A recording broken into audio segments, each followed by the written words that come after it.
We're just going to continue on with topic 3, more functions. So what we're going to do today is connect representations of functions. Basically, that means we're going to look at functions shown in different ways, whether it's table, graph, or equation, and make sure that we understand that it's just different ways of showing the same information. Okay.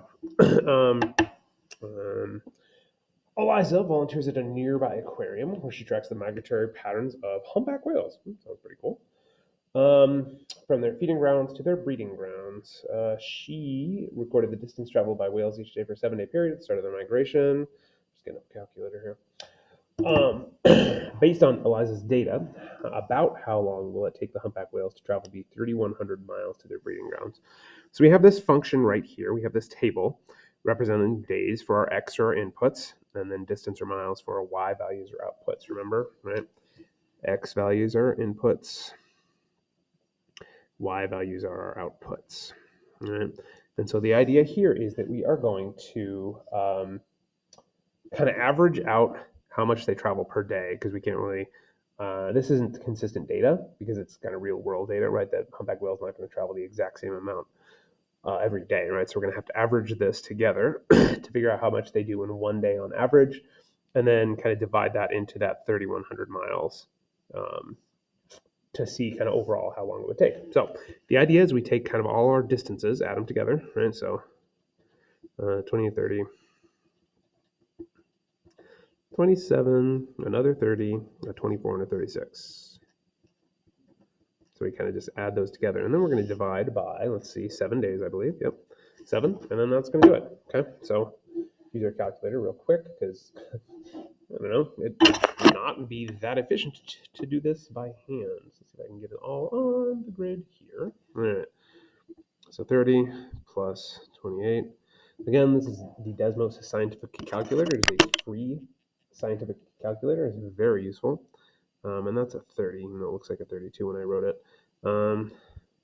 27, 30, 24, 36. Okay, so that gives us 205. All right. And we take that 205 and divide by 7. Nope. 205. And we'll just go down here and we'll say 205 divided by 7 gets us to 29.3. Yeah, let me double check here. I got that all in here. So 30 plus 28 and 30, and 27 and 30, and 24 and 36. Yeah, okay, cool. So let's actually just round that down to 29, okay? So that gives us 29 miles per day. Okay, so we have 29 miles per day, and then we know it's going to take 3,100 miles. So all we're going to do is say 3,100 miles divided by 29 miles per day, and that's it. And we'll just say 3,100 and divide by 29, and that will give us a rough estimate of 107 days. Perfect. I should just get this done before the announcements. Let me pause it for you. Okay. Yeah, so 107 days for basically this blue whale, or to get, or a group of blue whales, I suppose. Humpback whales, my bad. To get from their feeding grounds to their breeding grounds. So, and this is just kind of an extended linear equation because we're using the pattern that we found, right? 29 miles per day, and then just figure out how long it takes to get all the way there. Okay, now this graph isn't awesome. I actually should have updated it, I think, but this is what they had in the book, and so I was just like, oh, it'll be fine, but it's not fine. I don't know why they do this. The graph sucks. All right, a 10,000 gallon swimming pool needs to be emptied. Exactly 2,000 gallons have been already pumped out of the pool and into the tanker. This is how much they are doing per hour.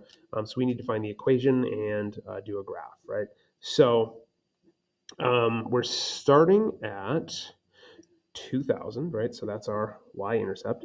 And then we're going up 720 each time, right? For each hour, basically. So in 1 hour, it goes up 720. So roughly right there. And it kind of just goes up right there, right? So 2,720 is going to be right-ish there. And then we add another So we'll just actually use this, and we'll just use this as an estimate. Clear all. We'll say 22,000, and that gets us to 720 right there, and then 2720 plus another 720 gets us to 3440, which is about right there. And then in the third hour, we'll take that and we'll add another one. And honestly, that's probably all we need to do for the graph. Plus 720 gets us to 4160. So kind of like right there. So it's just a rough estimate of what this is going to look like.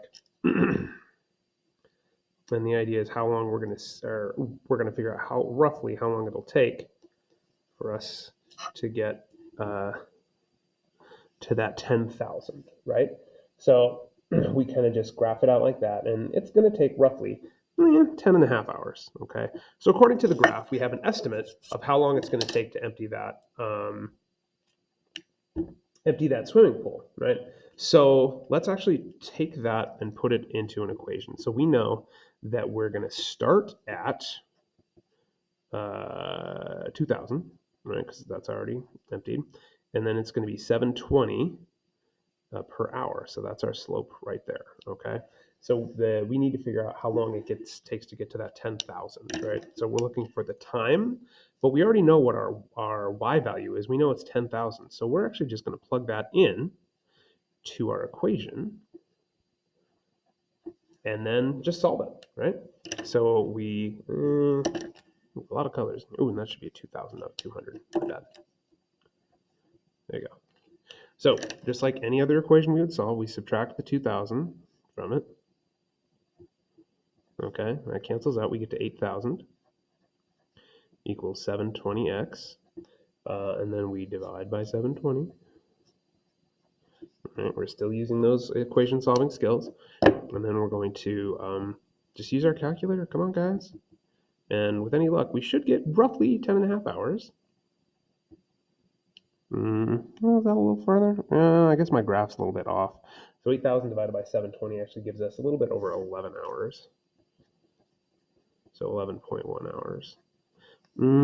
Yeah, I don't know. The graph sucks. That's why it's kind of off like that. It should be maybe right about there. So that kind of should be our graph right there. But yeah, so that's kind of how long it would take. So we have this equation right here matches the graph right here. Not exactly, of course, because the graph sucks, but close-ish. Yeah, there you go. Okay, now we've got a better graph here, even though it's smaller, but we should be able to do this very well. So we have, let's see, basically we're determining whether the relationship between the side length and area is a function. So we have this square, right, with the equal side lengths. So the area is just equal to the side length times the side length, right? So this is our equation, this a equals x squared, right? You can also think about this as y equals x squared. These are our x's, these are our y's, okay? If we kind of change those to x's rather than s's, okay, you know I like to do that. So what we're going to do is we're just going to take each x value and plug it into the equation. We're just going to use our calculator to do this. So we have 0 as our x, so we say 0 squared is just 0. Okay, and we'll plot that point as we go. Boom, right there. Okay, and then now we take, instead of 0 squared, we say 1 squared gets us to 1, because 1 times 1 is 1. Let me just do that, right? And then we take 2 squared. Get all this on here. Let's see here. Yeah, I can do that, right? So 2 squared, right? So then we go 2 squared is 4, because 2 times 2 is 4. So then over 2 up 4. And then we say 3, and we say 3 squared is 9, because 3 times 3 is 9. So over 3 up 9, right there. And then we say 4 squared is 16, because 4 times 4 is 16. So we say over 4 up to 16.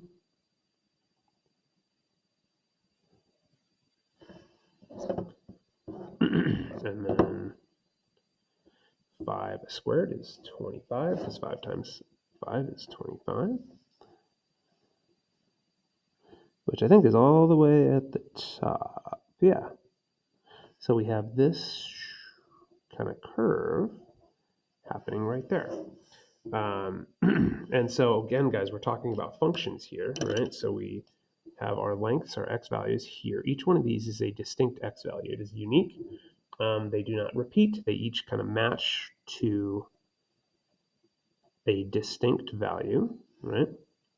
And so is this a function? Yes, because we have no repeated x values. Okay.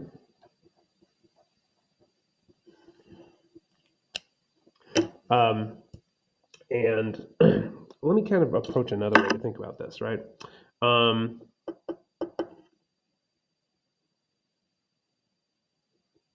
Let's look at this graph right here. So I should have done this earlier. Let's take a look at each of these points. This point right here is 0, 2000. This point right here at 1, 2720, and then 2 and 3440, I believe. Yeah, 3440, right? And we could do these, but I'm kind of running out of room here. So what I kind of want to show you, right, is each of these x values. Boom, boom, boom. Okay, those are distinct x values. You can see as it goes across that we have totally distinct x values, and this one, right, is 11.1 and 10,000.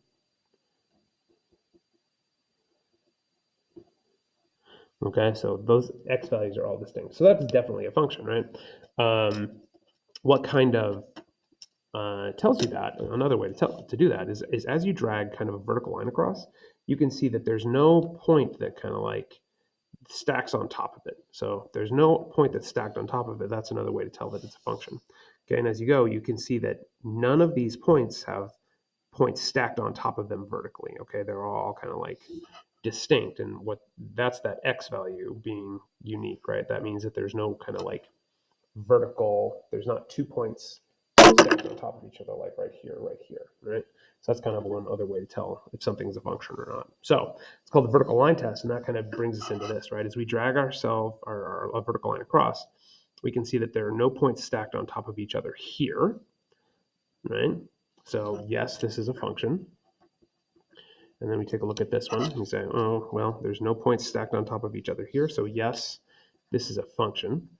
And then here we can see that we actually have a lot of points stacked on top of each other. So no, this is not a function. Now, if you kind of are like, well, that doesn't really make sense, just kind of look at the graph. I'm going to zoom way in here on this last one, this sideways parabola. No, don't worry about that. And you can just like kind of like see the vertical lines that are going up and down. Just see if at any point there are 2 points that are on the figure that are on top of each other, right? And what you can see is that this one is -2, 1, and this one is -2, 5. And what we see here is that we have that duplicated x value, that repeated x value. So we can see definitely that this is not a function because we have that repeated x value, and we have those points stacked on top of each other. I mean, honestly, there's points stacked on top of each other all over the place, right? Like here and here, here and here, right? So this is not a function, based on a lot of different points, but I think hopefully that makes a little sense right there. Yeah. Yeah, that's that, guys. I'm going to put this on page, I believe, 34.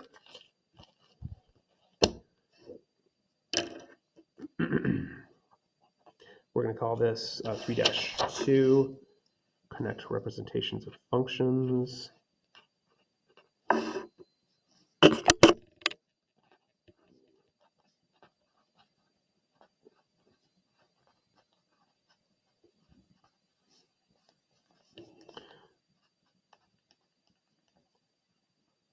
Oh, just like that.